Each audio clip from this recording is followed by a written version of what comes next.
Good morning students. ये income tax 2 का second last lecture है। कल एक लेक्चर अपलोड कर दिया गया था रिबेट और रिलीफ के रेफरेंस में, और ये इनकम टैक्स रिटर्न, और इसके साथ ही साथ हम ये भी कवर करेंगे जो असेसमेंट का प्रोसीजर है। So have a look at it. Notes आपके पास हैं। With that being said, let's begin. See student, सबसे पहली चीज़ आप ध्यान रखिए कि ITR का चैप्टर बहुत इम्पॉर्टेंट है। इस वजह से इस चैप्टर में कंपैरेटिवली आपने ज़्यादा पॉइंट्स पढ़ने हैं। सो ITR का क्या मतलब होता है, पहले ये समझो। ITR या रिटर्न ऑफ इनकम क्या होता है? एक जो SSE होता है, मतलब SSE जिससे टैक्स पे करना है, वो SSE जिस फॉर्मेट में, जिस टेम्पलेट में, या बहुत रफ लैंग्वेज में बोले तो जिस पेपर में वो ये फॉर्म भर के देता है कि मैंने इस साल इतना कमाया, इस हेड से इतना कमाया, मैं ये डिडक्शन अवेल कर रही हूँ और सरकार इस हिसाब से आपका टैक्स इतना बन रहा है और ये मैं पे कर दे रही हूँ, this form is known as return of income या ITR, income tax return. Again फिर से समझो। The format in which the SSE furnishes information of his total income and tax payable along with deductions. Deductions लेके ही तो tax पे करोगे। ऐसा तो है नहीं कि तुम टैक्स पे कर दोगे फिर डिडक्शन लगा के बार बार रिफंड मांगोगे सरकार से। नहीं, रिफंड एक अगर गलती हो गई या फोरकास्टिंग गलत हो गई इनकम की, तब आप रिफंड लगाते हो। अदरवाइज ग्रॉस टोटल इनकम में से आप डिडक्शंस को घटा देते हो, वो आपकी टोटल इनकम आती है जिस पे आप टैक्स को पे करते हो। Is that okay? अच्छा, उसके बाद जो तुम लोगों ने नोट्स में दूसरी लाइन लिखी है, the format for filing a return is different for different SSEs। Her SSE के लिए ITR का फॉर्मेट अलग अलग होता है। ये आपने इधर देखना है और यही पूरा चैप्टर कवर करता है। अलॉन्ग विद दैट ITR को MCQ में एक चीज़ बोल सकता है, डिक्लेरेशन ऑफ इनकम। ITR को डिक्लेरेशन ऑफ इनकम भी कहा जाता है, एक स्टेटमेंट फॉर्म। मतलब हो सकता है कि MCQ फॉर्म कर दे, what is known as the declaration of income, और 4 ऑप्शन दे दे। उसमें से सही ऑप्शन क्या है? ITR या इनकम टैक्स रिटर्न। आगे बढ़ते हैं स्टूडेंट्स। द सेकेंड पॉइंट देखिए, वॉलंटरी ITR बाय। सबसे पहले इसमें आगे बढ़ने से पहले वॉलंटरी ITR का मतलब क्या होता है? देखो, यदि आप भारत के एक नागरिक हैं तो वो नागरिक होने के वजह से आपकी जिम्मेदारी बनती है कि आप खुद ब खुद ईमानदारी से अपनी इनकम पर टैक्स पे करके, ITR पे करके अपना प्रूफ अपने पास रखें। बार बार सरकार को ज़रूरत नहीं आपको रिमाइंड करने की कि लास्ट डेट है, लास्ट डेट है, लास्ट डेट है। पेनल्टी भी लगती है और फाइन भी लगता है अगर स्क्रूटनी में नाम आ गया। स्क्रूटनी क्या होता है ये हम कल कवर करेंगे। स्क्रूटनी मतलब समझ लो जांच। अगर जांच बैठ गई तुम्हारे खिलाफ तब फिर बहुत हालत ख़राब होने वाली है अगर तुमने ITR समय से नहीं भरा। वॉलंटरी ITR ही हमारे देश के लगभग 70% टैक्स पेयर्स करते हैं। मतलब उनकी इनकम हुई, उन्होंने खुद ब खुद सरकार को बता दिया मेरी ये इनकम थी, मेरा ये टैक्स था। मैंने 70% क्यों बोला? क्योंकि वो जो 30% वाला ग्रुप है ना, हमेशा थोड़ा धांधली के चक्कर में रहता है। ये 50,000 का ITR कैसे 25,000 का हो जाए, ये 25,000 का टैक्स कैसे 5,000 का हो जाए, इस फिराक में रहता है। वॉलंटरी ITR मतलब अपनी जिम्मेदारी से अपनी इनकम पे टैक्स पे कर देना, जो एक जनरल प्रैक्टिस है, नॉर्मल प्रैक्टिस है। ज़्यादातर यही होता है, और अगर आप सैलरीड एम्प्लॉय हो तब तो यही होता ही है, क्योंकि आपको फ्रॉड कराने के चक्कर में आपका एम्प्लॉयर नहीं फंसेगा। वो तो पहले ही टैक्स पे कर देगा, एक एडवांस टैक्स पे करेगा जिसका नाम होगा TDS।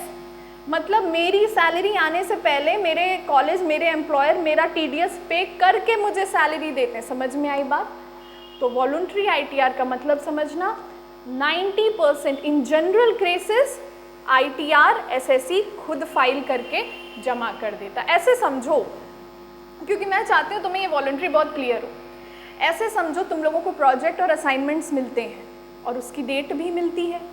अब तुम में से ज़्यादातर बच्चे चाहे वो अपने दोस्त से करवाएं, चाहे खुद करें, चाहे पैसा दे के लिखवाएं, but I would say 80% students अपना प्रोजेक्ट और असाइनमेंट समय से जमा कर देते हैं। That is voluntary ITR। अब वो जो 20% बचे जिनके पीछे लेक्चरर्स और प्रोफेसर को लगना पड़ता है कि भाई दे दो, उस पर भी नहीं मानते हैं, 5-6 नोटिस पे भी नहीं मानते तो फाइन इम्पोज करना पड़ता है, ये आते हैं वो इनवॉलंटरी वाले जो हमेशा इनकम टैक्स ऑफिसर, ITO और असेसिंग ऑफिसर के नज़र में हाईलाइटेड रहते हैं। क्लियर हो गया है वॉलंटरी एकदम? तब आगे बढ़ते हैं इसमें। देखो वॉलंटरी ITR बाय स्टूडेंट्स, आपके लिए ये 6 पॉइंट्स ही रेलेवेंट हैं, तो मैंने 6 पॉइंट्स बना दिए हैं। शुरू से देखते हैं। मैंने पहला पॉइंट यहाँ बनाया है, individual, Hindu undivided family, association of persons, body of individuals, artificial judicial person. ये जो 5 तरह के SSC होते हैं, ये अपना ITR इस सेक्शन के तहत फाइल करते हैं।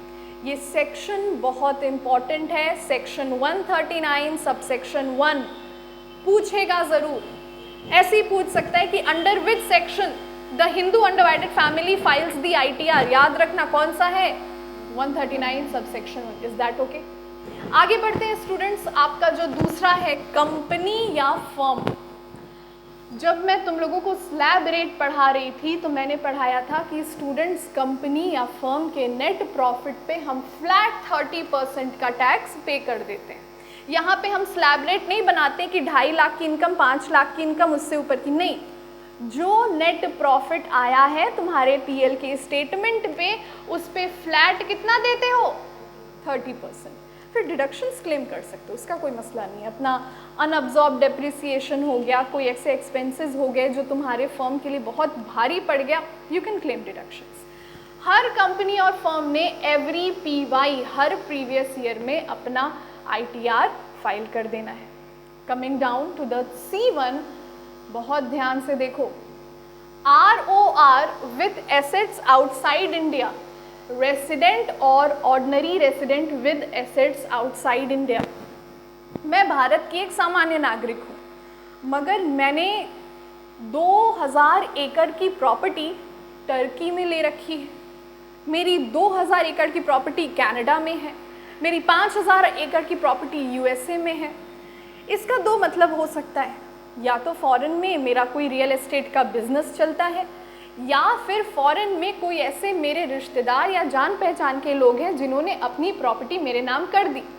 वैसे मतलब दायरा तो बहुत हो सकता है कि मेरी क्यों 3 जगह प्रॉपर्टीज़ हैं। All this section is saying कि अगर आप रेसिडेंट एंड ऑर्डिनरी रेसिडेंट हो और आपने सेक्शन 139 सबसेक्शन 1 में ऑलरेडी ITR फाइल कर दिया है, उसके बावजूद अगर आपकी फॉरेन में एसेट है, उस एसेट की पूरी जानकारी के साथ, केवल उस एसेट की पूरी जानकारी के साथ एक बार और एक नया ITR में फाइल करूंगी अगर मैं भारत की एक सामान्य नागरिक हूं, मतलब रेसिडेंट और ordinary resident. Is that okay? Clear है? थोड़ी सी दिक्कत? हाँ, प्रॉपर्टी तो बाहर है पर मैं नागरिक तो भारत की हूँ, मैं तो बाहर जाती ही नहीं हूँ, तो कैसे उस प्रॉपर्टी अगर है तो वो आइडल तो नहीं बैठी होगी। हाउस प्रॉपर्टी वाला समझो कि अगर मैं रह रही हूँ भारत में तो प्रॉपर्टी मैंने खाली थोड़ी छोड़ी होगी, और वो भी जब मुझे वहाँ से इतनी इनकम आएगी। तो यहाँ पे नहीं, शी इज़ राइट, पर वहाँ पे टैक्स लॉ, अगर तुम वहाँ टैक्स दे रहे हो तो वहाँ का भी रिसीट दिखाओ। यहाँ पे हम ये नहीं बोले कि तुम टैक्स दो ही, हम तुमसे जानकारी मांग रहे हैं कि वो प्रॉपर्टी है तो क्यों है, क्या तुम टैक्स बाहर भरते हो तो छूट मिलेगी। अगर तुम ईमानदार नागरिक हो जिसको ये प्रॉपर्टी कहीं से एक्वायर हो गई, डबल टैक्सेशन नहीं होगा, डोंट वरी। ये भी नहीं कि तुम टर्की के लॉ से भी टैक्स दोगे और इंडिया के लॉ से भी टैक्स दोगे, ऐसा कुछ नहीं होगा। Now look at this, the D1, charitable trust. Students, charitable trust का क्या मतलब होता है? जैसे हमारे गोरखपुर में जो ICSE मीडियम के कॉलेज स्कूल्स हैं ना, वो जनरली ट्रस्ट के नाम से खोले जाते हैं, कि मतलब एक ये समाज है जो बच्चों की शिक्षा के लिए काम करता है। प्रॉफिटेबल इंस्टीट्यूशन खुद को नहीं दिखाते हैं। ये चैरिटेबल ट्रस्ट दिखाने का मतलब ये है कि आप चैरिटी पे काम करते हैं और चैरिटी से जो पैसे प्राप्त करते हैं उनको बच्चों के और स्कूल के डेवलपमेंट में खर्च कर देते हैं। आप एक तरह से एनपीओ दिखाते हैं खुद को। अब अगर तुम एनपीओ दिखा रहे हो तो एनपीओ का फुल फॉर्म क्या है? Not for profit organisation. उसके बावजूद तुमको प्रॉफिट हो रहा है, कैसे हो रहा है? तब यहाँ पे कहा गया है अगर किसी चैरिटेबल इंस्टीट्यूशन को basic exemption limit BEL 2.5 lakh, 5 lakh, 10 lakh, 2.5 lakh जो बेसिक एग्जेम्पशन है, अगर बेसिक एग्जेम्पशन लिमिट से ज़्यादा तुम्हारे ट्रस्ट को प्रॉफिट हो रहा है, चलो भरो ITR, क्योंकि भाई तुम केवल ट्रस्ट नहीं चला रहे हो, तुम ट्रस्ट के नाम पे बहुत प्रॉफिट भी बना रहे हो। आ जाते हैं, हमारा E वाला है पॉलिटिकल पार्टी। अगर सबसे ज़्यादा धांधली किसी के ITR में होती है तो पॉलिटिकल पार्टी। सामान्य नागरिक को जितनी डिमोनेटाइजेशन से समस्या नहीं हुई थी, किसको हुई थी? Political party. हमारे राप्ती नदी जो है गोरखपुर की, बोरे बोरे में भर के 1-1 हज़ार के कैश फेंके गए थे। उस दिन समझ में आया था कि भारत के सबसे ज़्यादा रईस तो गोरखपुर में रहते हैं। ये सबसे ज़्यादा प्रॉब्लमैटिक है। और बहुत ग्राउंड लेवल पे बात करूँ तो कोई चार्टेड अकाउंटेंट ना पॉलिटिकल पार्टी का काम नहीं लेना चाहता है, क्योंकि पॉलिटिकल पार्टीज इतना ज़्यादा कहती हैं कि इधर से टैक्स चुराओ, उधर से टैक्स चुराओ, कि वो चार्टेड अकाउंटेंट को समझ नहीं आता है कि इतना अगर हम फ्रॉड एक ITR में कर दिए, कहीं ICI मेरी लाइसेंस ऑफ प्रैक्टिस ही ना जब्त कर ले। कोई चार्टेड अकाउंटेंट पॉलिटिकल पार्टी का काम नहीं लेना चाहता, बट बड़े बड़े फर्म्स लेते हैं और बहुत सफाई से पॉलिटिकल पार्टीज़ को निकाल भी लेते हैं। अभी दिल्ली में एक है ना पार्टी जिसके खिलाफ 45 करोड़ का घर बनवाया, रेनोवेशन करवाया, छत बनवाने में 45 करोड़ लग गया। ये अगर CA ने एक्सपेंस नहीं सैंक्शन किया होता तो बोलो क्या ये पॉसिबल था कि कोई ITR में कोई पॉलिटिकल पार्टी 45 करोड़ की छत, भाई तुम क्या बनवा रहे हो? तुम पूरे हिंदुस्तान के ऊपर छत लगवा रहे हो क्या? तो जनरली ग्राउंड लेवल की रियलिटी ये है कि कोई पॉलिटिकल पार्टी का काम नहीं लेना चाहता, but that's not of our concern. कहता है कि जो पॉलिटिकल पार्टी का CEO है, चीफ एग्जीक्यूटिव ऑफिसर, अध्यक्ष, मान लो अगर कोई पॉलिटिकल पार्टी है XYZ और उसके अध्यक्ष है मिस्टर K, तो मिस्टर K ने फाइल करना है ITR of such political party under section 13A अगर बेसिक एग्जेम्पशन लिमिट को वो एक्सीड करता है। बोलो बात क्लियर है?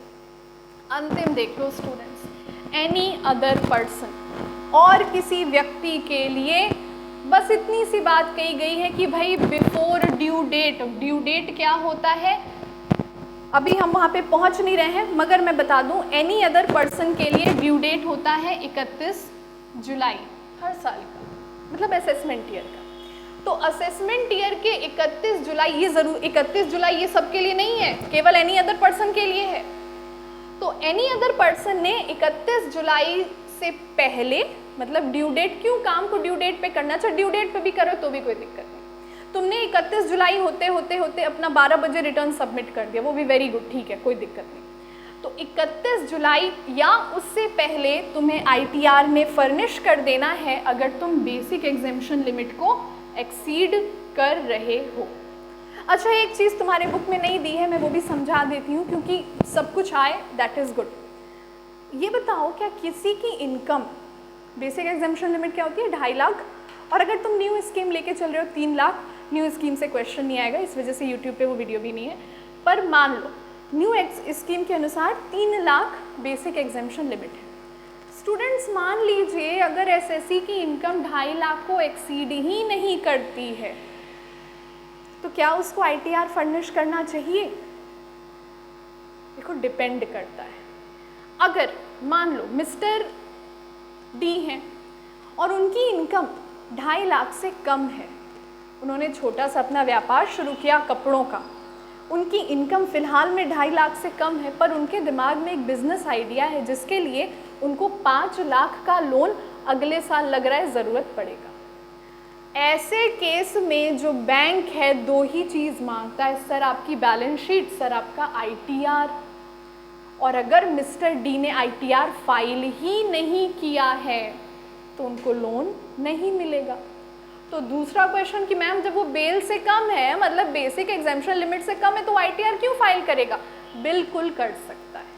अगर तुम्हारे साल की इनकम 10,000 ही है, तुम ITR फाइल कर सकते हो इंडिविजुअल्स वाले सेक्शन में, क्योंकि कई बार हमें लोन लेना रहता है अगले साल, या हमें कुछ नहीं तो एक रिकॉर्ड मेंटेन करना पड़ता है। हो सकता है सरकार बोले, मान लो मैं एक विमेन एंटरप्रेन्योर हूँ, सरकार ने बोला कि जो विमेन एंटरप्रेन्योर हैं हम 2024 में उनको 5 लाख का लोन देंगे विदाउट एनी इंटरेस्ट। तो अगर मुझे इस लोन के लिए क्वालिफाई होना है तो मेरे पास एक प्रूफ होना चाहिए कि हाँ सरकार मेरी इनकम 2.5 लाख से कम है, और वो प्रूफ क्या है? ITR। तो कई बार इनकम टैक्स रिटर्न एक प्रूफ के लिए भी काम करता है, और आप बिल्कुल ITR फॉलो कर सकते हो, उसको फर्निश कर सकते हो, उसको अपडेट कर सकते हो। एक सैंक्शन, एक साइन होके असेसिंग ऑफिसर से आ जाएगा, आपके हाथ में वो प्रूफ रहेगा। आप बैंक में लगाइए, आप सरकारी स्कीम में लगाइए, और फ्री टू डू इट। बढ़ते हैं हमारे नेक्स्ट टॉपिक की तरफ। बहुत इंपॉर्टेंट टॉपिक है, जहाँ तक मुझे लग रहा है कि ये 5 नंबर का क्वेश्चन इससे फ्रेम कर सकता है। Mandatory filing of ITR। Mandatory filing of ITR students, अभी तुमने इसका नोट्स नहीं बनाया है, घर पे जाना, लेक्चर को देखना, बना लेना। मैंडेटरी का मतलब होता है वैधानिक। किन किन केसेस में ITR फाइल किया जाना बेहद ज़रूरी होता है? Let's see. ज़्यादा केसेस नहीं है इसके, 3-4 केसेस हैं, बट इम्पॉर्टेंट हैं। मैंडेटरी फाइलिंग ऑफ ITR में सबसे पहले तुम खुद सोचो कि किसका ITR फाइल करना मैंडेटरी होना चाहिए? उस व्यक्ति का जिसकी इनकम नॉर्मल से अधिक है। यहाँ पे मैंने आपको 10 केसेस डिस्कस करने हैं, उनका नाम सुनना, कॉपी पे रफली नोट डाउन कर लेना, वीडियो देख के नोट डाउन कर लेना। बोर्ड पे जगह नहीं थी तो मैंने नहीं लिखा। स्टूडेंट, सबसे पहले आता है वो SSC जिसकी इनकम 1 करोड़ से ज़्यादा डिपॉजिट की गई है करंट अकाउंट में। समझो, 1 करंट अकाउंट या 4 करंट अकाउंट, 10 करंट अकाउंट मिलाकर पिछले साल मैंने 1 करोड़ डिपॉजिट किया। मैंने 4 करंट अकाउंट खोले, सब में 25 लाख 25 लाख 25 लाख 25 लाख जमा किए। तो मैं, या हो सकता है मैंने एक ही करंट अकाउंट खोला, 1 करोड़ जमा करवा दिया, 2 हो सकता है, 3 हो सकता है, डजेंट मैटर। यदि पिछले साल आपके 1 और 1 से ज़्यादा करंट अकाउंट में 1 करोड़ से ज़्यादा की धनराशि जमा की गई है तो आपको फाइल करना ही करना है ITR। आप नहीं बच सकते। ये नहीं बोल सकते कि ये इनकम एकदम से अचानक हो गई थी। तो कौन सी अचानक थी? करोड़पति जीते थे कि ड्रीम 11 जीते थे? दिखाओ। क्लियर है? दूसरा बात करते हैं हम लोग, अगर पर्सन ने, बहुत ध्यान से सुनना, अपने फॉरेन घूमने के लिए या अपने किसी खास के फॉरेन घूमने के लिए 2 लाख खर्च किए, ITR करोगे तो डिडक्शन मांगोगे, तो बोलोगे कि भाई हम तो 2 लाख खर्च कर दिए, मेरे को बाली और मालदीव्स घूमना। तो सरकार बोली वाह बेटा, जहाँ पे केवल बच्चन और अंबानीज जाते हैं प्राइवेट रिजॉर्ट लेके घूमने, वहाँ पे तुम ऐसे ही खर्च कर दिए और कह रहे हो हम बेल से कम है। यहाँ पे तुम्हें अपनी ITR फाइल करनी ही करनी है। Is that okay? फिर से सुनो, 2 लाख या उससे अधिक तुमने फॉरेन घूमने में खर्च किए हैं, या तुमने किसी को फॉरेन घुमाने के लिए खर्च किए हैं। Is that okay? बच्चों, तीसरा समझिएगा आप, 1 लाख, याद आ रहा है मुझे थर्ड पॉइंट को लेकर, हमारी एक स्टूडेंट थी, उसका बिजली का बिल आया था 1 लाख से अधिक। यहाँ पे मैंडेटरी फाइलिंग करनी पड़ेगी। अगर आपका पिछले साल का बिजली का बिल 1 लाख या उससे अधिक आया है तो आप क्या करेंगे? Mandatory filing of ITR। देखो ये लॉजिक क्या है इसके पीछे, स्टूडेंट समझना। 1 लाख के बिजली का बिल क्या एक नॉर्मल हाउस होल्ड का आ सकता है? अरे तुम्हारा 10 लोगों का मकान, फैमिली है, 10 कमरे हैं, तो भी 1 लाख नहीं आएगा। मेरे पापा का ऑफिस है, 2 ऑफिस है, उसका बिजली का बिल कम से कम होते होते इतना कंजर्वेशन ऑफ इलेक्ट्रिसिटी करते हैं कि 2 ऑफिस का मिला के 25 आता है। अब यहाँ देख, 25,000 लाख में 1 लाख का बिजली का बिल का मतलब है आप एक फैक्ट्री चला रहे हैं, और अगर आपने ITR में ये मेंशन ही नहीं किया है, काफ़ी लोग होते हैं घर बड़ा है, लाओ छोटी सी यूनिट खोल देते हैं, मशीनरी रखे हैं, सरकार को क्या पता चल रहा है इस बड़ी सी हवेली में एक कॉटन मिल चल रही है, पर बिजली के बिल से तो पता चल जाना है, क्योंकि अब तो कॉटन मिल की हाथ की मशीनें भी बंद हो गई, सब मशीनरी आ गई इलेक्ट्रिक वाली। तो इस केस में सरकार ये समझ जाती है कि अगर तुम्हारा बिजली का बिल 1 लाख से अधिक आ रहा है तो इसका केवल ये मतलब है कि तुम्हारे यूनिट पे, तुम्हारे घर पे, और वो भी घर का बिजली का बिल, तुम ऑफिस का भी नहीं बता रहे, तुम घर का बिजली का बिल बोल रहे हो 1 लाख से अधिक, तो या तो काफ़ी केसेस में इलेक्ट्रिसिटी डिपार्टमेंट से भी गलतियां हो जाती हैं, काफ़ी केसेस होते हैं, तो वहाँ पे इलेक्ट्रिसिटी डिपार्टमेंट, आप नियम से चलते हैं तो आपको रिफंड कर देगी, आपका मीटर सही करवा देगी, पर तुम्हारा बार बार 90,000, 95,000, 1 लाख ऐसे बिल आ रहा है, तो इसका यही मतलब है कि तुमने अपने घर पे एक यूनिट खोल रखी है, एक फैक्ट्री खोल रखी है और बहुत अच्छा बिजनेस चल रहा है तुम्हारा, तो फाइल करो एक ITR। अच्छा, गजब की बात, जो मैं स्टूडेंट की बात करूँ उसके घर पे कोई फैक्ट्री नहीं थी, कोई फैक्ट्री नहीं थी। नेक्स्ट हम बात करते हैं जो हमारा 4th पॉइंट है, ध्यान देना, कह रहा है he fulfils the conditions as may be prescribed. Students, ये जो एक लाइन है ना, ही या she fulfils the condition as may be prescribed, ये तुमको लगभग इनकम टैक्स के हर सेक्शन में मिलेगा। ऐसा क्यों होता है? ये एक स्टेटमेंट एक वो एरिया छोड़ देता है कि सरकार और सेक्शन भी ऐड कर सकती है। क्या बोल रहा है कि और अगर कोई सेक्शन प्रिस्क्राइब किया गया है तो इसने एक दायरा छोड़ दिया ना कि हर साल कोई नया सेक्शन जोड़ा जा सकता है। नंबर 5 बोल, सुनो मेरी बात ध्यान से, यही वाला है, दिस वन, कहाँ गया ये, अगर पर्सन रेसिडेंट, ऑर्डिनरी रेसिडेंट है और एसेट भारत के बाहर है। भाई रेसिडेंट, ऑर्डिनरी रेसिडेंट मतलब तुम मैक्सिमम टाइम भारत में रह रहे हो, तो तुमको कनाडा से 4-4 लाख कैसे आ रहा हर महीने, ठीक है? तो यहाँ या तो कुछ धांधली है, या हो सकता है तुम्हारे कोई रिलेटिव कनाडा में रहते, उनकी वो प्रॉपर्टी रही हो, अब वो जीवित ना हो, तो उन्होंने तुम्हारे नाम पे विल लिख दी हो और तुम्हें वो आता है, तो वो तो ईमानदारी की चीज़ है, वो तो आप फर्निश कर सकते हैं। वहाँ पे कनाडा में टैक्स पे हो रहा होगा, तो क्या इंडिया में भी पे करना पड़ेगा? नहीं पे करना पड़ेगा। तुम्हें केवल एक प्रूफ देना पड़ेगा कि हम टैक्स कनाडा में ऑलरेडी पे कर रहे हैं। Okay, moving on to the 6th one. यहाँ पे कह रहा है कि अगर कोई ये 5 individual, Hindu undivided family, association of person, body of individual, अगर इनमें से कोई भी ऐसा है जो बेसिक एग्जेम्पशन लिमिट को एक्सीड करता है, मतलब यही सेक्शन को बोल रहा है कि अगर तुम 2.5 लाख से ऊपर कमा रहे हो तो फाइल कर दो ITR। उसके बाद 7th देखना, बहुत ध्यान से सुनना स्टूडेंट्स, अगर तुम्हारा ट्रेडिंग का बिजनेस है, कुछ खरीदते हो कुछ बेचते हो, इस बिजनेस से तुमने पिछले साल में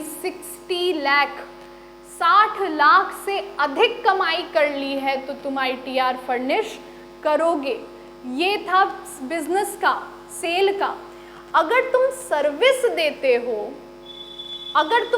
देते हो, या तो अगर तुम किसी प्रोफेशन में हो, चार्टर्ड अकाउंटेंट वगैरह हो, तुम प्रोफेशन से साल में 10 लाख से अधिक कमा रहे हो, सेल में, बिजनेस में 60 लाख, प्रोफेशन में 10 लाख। क्लियर है? बढ़ते हैं अगले 9th वाला जो है, अगर तुम्हारा TDS, अच्छा TDS क्या होता है अभी बात करेंगे कल के लेक्चर में। TDS मतलब एडवांस पेमेंट, तुम अभी पूछ रही थी, एडवांस पेमेंट ऑफ टैक्स मैंने कर दिया, उसके बाद भी मेरी इनकम इतनी हुई कि 50,000 और टैक्स बन रहा है मेरा, समझ रहे हो? मतलब 1 लाख टैक्स बन रहा था, दे दिए, हमें पता नहीं था, मगर हमारी इनकम इतनी हो गई कि कायदे से उस अन्य इनकम पे मेरा 50,000 टैक्स और बनता है, 50,000 more. You getting it? Advance tax में तुमने 1 लाख दे दिया, जब 31 मार्च आया तुम्हें रियलाइज़ हुआ कि यार मेरी इनकम तो बहुत ज़्यादा होगी, मुझे तो भी 50,000 या उससे और देना पड़ेगा, तो ऐसे में तुम्हें एक ITR फाइल करना पड़ता है। और अंतिम जो इसका पॉइंट है वो ये है, अगर तुम्हारे सेविंग्स बैंक अकाउंट में, एक ही अकाउंट की बात कर रहे हैं, 3-4 अकाउंट नहीं मिला रहे, एक सेविंग्स बैंक अकाउंट में पिछले ही साल 50 लाख या उससे अधिक की राशि जमा हुई है, तब इज दैट ओके? ये था मैंडेटरी फाइलिंग। टोटल 10 पॉइंट थे, एक बार तुम लोग इसको रिवाइज जरूर कर लेना और लिख जरूर लेना। रिटर्न ऑफ लॉस एक छोटा सा टॉपिक है, इंपॉर्टेंट है एमसीक्यू पॉइंट ऑफ व्यू से। स्टूडेंट्स, मैंने तुम लोगों को भी बात बात में समझाया कि अगर तुम्हारी बेसिक एग्जेम्पशन लिमिट से कम है कमाई तो भी तुम आईटीआर फाइल कर सकते हो। अब मैं तुम्हें समझाती हूँ कि कोई लॉस पर आईटीआर क्यों फाइल करेगा।